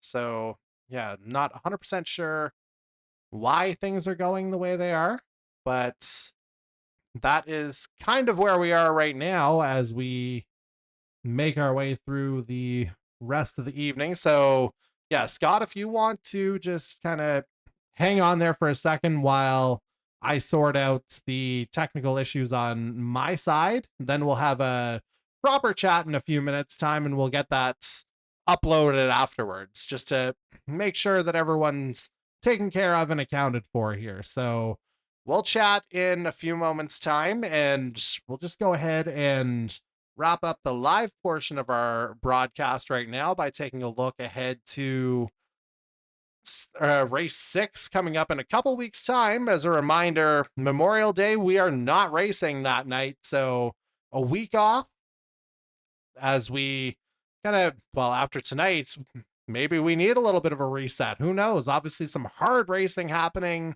over the course of the evening. And yeah, we are going to be back at it at Texas Motor Speedway for the Kyle's Fried Chicken and Barbecue 200, which will be the opener of our in-season tournament, as mentioned before. And that's going to go down on June 2nd, right here on YouTube, 7:30 p.m. Eastern Time. That stream will start. And, we're looking forward to seeing that. We're looking forward to seeing how the Earl Ross Cup picture continues to evolve. But tonight, it is all about, well, no, it's all about, there's the right graphic. The number 48 of Scott Bailey picking up the win, the 12th of his career, and he's punched his ticket to the playoffs. So Regan McCauley, we'll see you in a couple weeks' time back in the booth. But for those who stuck around, my name's Jordy Carraher. I hope you enjoyed what we were able to put together over the course of tonight. And we hope to see you again on the other side as the calendar flips to June. We'll see you then.